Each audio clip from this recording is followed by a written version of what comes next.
नमस्कार, प्रभात साक्षी न्यूज नाटक और आप सभी का स्वागत है। युद्ध के धुएं और वैश्विक अनिश्चितताओं के इस दौर में भारत की विदेश नीति अगर किसी एक शब्द में परिभाषित होती है तो वह है रणनीतिक स्पष्टता। प्रधानमंत्री नरेंद्र मोदी की जॉर्डन, इथियोपिया और ओमान की यात्रा इसी स्पष्टता का ठोस, आत्मविश्वासी और आक्रामक प्रदर्शन है। यह कोई शिष्टाचार यात्रा नहीं, बल्कि बदलती वैश्विक ध्रुवीयता में भारत के हितों को सुरक्षित करने की एक सधी हुई चाल है। यह एक ऐसा रणनीतिक हेज है जो आने वाले वर्षों में भारत की ऊर्जा, खाद्य, समुद्री और भू राजनीतिक सुरक्षा की रीढ़ बनेगा। देखा जाए तो पश्चिम एशिया इस समय उबाल पर है। गाजा संकट, ईरान सऊदी समीकरणों में उतार चढ़ाव, अमेरिका की प्राथमिकताओं में बदलाव और सबसे अहम बात है सऊदी अरब, पाकिस्तान और अमेरिका के नए रक्षा समीकरण। ऐसे में भारत का जॉर्डन और ओमान की ओर बढ़ना बताता है कि नई दिल्ली अब प्रतिक्रियावादी नहीं बल्कि एजेंडा सेटर है। मोदी सरकार ने स्पष्ट कर दिया है कि भारत किसी एक धुरी पर निर्भर नहीं रहेगा, वह अपने विकल्प खुद गढ़ेगा। मोदी के 3 देशों के दौरे में जॉर्डन पहला पड़ाव था और यह चयन ही बहुत कुछ कह देता है। हम आपको बता दें कि पश्चिम एशिया में जॉर्डन एक संतुलनकारी शक्ति है। वह कट्टरपंथ के विरुद्ध ढाल और संवाद का सेतु है। भारत के लिए जॉर्डन केवल कूटनीतिक मित्र नहीं बल्कि खाद्य सुरक्षा का रणनीतिक स्तंभ भी है। फॉस्फेट और पोटाश जैसे उर्वरकों के बिना भारत की कृषि का आगे बढ़ना मुश्किल है। जॉर्डन इंडिया फर्टिलाइजर कंपनी जिफ्को जैसे उपक्रम इस बात का प्रमाण है कि मोदी सरकार संसाधन सुरक्षा को भाषण नहीं, संस्थागत रणनीति मानती है। दोनों देशों के बीच 2.75 अरब डॉलर का द्विपक्षीय व्यापार और 2030 तक 5 अरब डॉलर का लक्ष्य दिखाता है कि यह साझेदारी अब प्रतीकात्मक नहीं रही। मोदी की जॉर्डन यात्रा के दौरान हुए करार और आतंकवाद के खिलाफ भारत की लड़ाई को वहां की सरकार का मिला जोरदार समर्थन तथा क्राउन प्रिंस का खुद मोदी को अपनी कार में लेकर जाना दर्शाता है कि मोदी की यात्रा कितनी सफल रही। वहीं मोदी की इथियोपिया यात्रा को देखें तो यह रणनीतिक दृष्टि से अत्यंत निर्णायक है।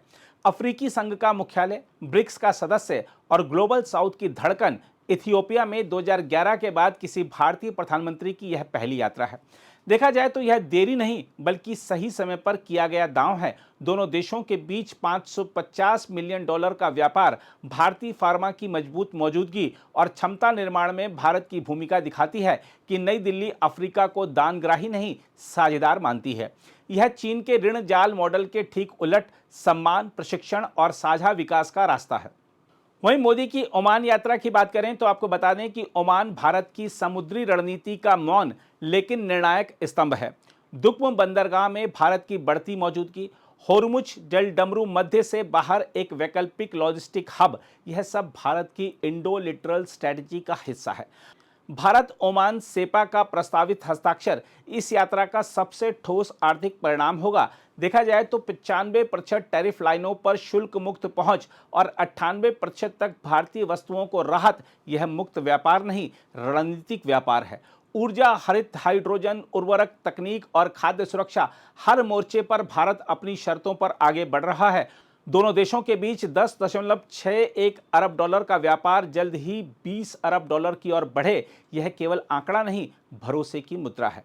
हम आपको यह भी बता दें कि इस पूरी यात्रा की बेहद शक्तिशाली धुरी हैं भारतीय प्रवासी।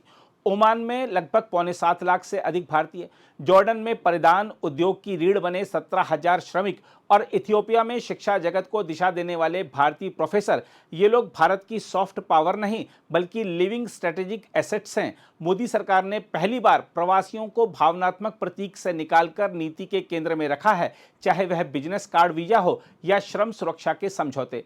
आलोचक कह सकते हैं कि यह यात्रा चुनौतियों से मुक्त नहीं है क्योंकि पश्चिम एशिया की अस्थिरता, अफ्रीका में प्रतिस्पर्धा और वैश्विक आर्थिक सुस्ती बनी हुई है। लेकिन यहीं मोदी सरकार की विदेश नीति अलग दिखती है। यह जोखिम से भागती नहीं, उसे मैनेज करती है। मोदी सरकार जानती है कि बहुध्रुवीय विश्व में निष्क्रियता सबसे बड़ा खतरा है। इसलिए निष्कर्ष स्पष्ट है, मोदी की यह यात्रा भारत के आत्मविश्वास का बयान है कि भारत अब केवल संतुलन साधने वाला देश नहीं बल्कि अपने हितों के लिए गठबंधन गढ़ने वाला राष्ट्र है। मोदी की यह पश्चिम एशिया और अफ्रीका कूटनीति लेन देन से आगे जाकर रणनीतिक हेजिंग की परिपक्व मिसाल है।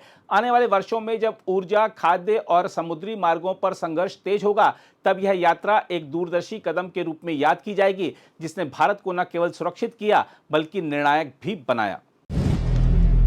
अगर आप भी लेना चाहते हैं देश दुनिया की तमाम जानकारी तो आज ही सब्सक्राइब करें हमारे चैनल को। साथ ही नीचे दिए बेल आइकन को जरूर दबाएं ताकि हर अपडेट आप तक पहुंच सके।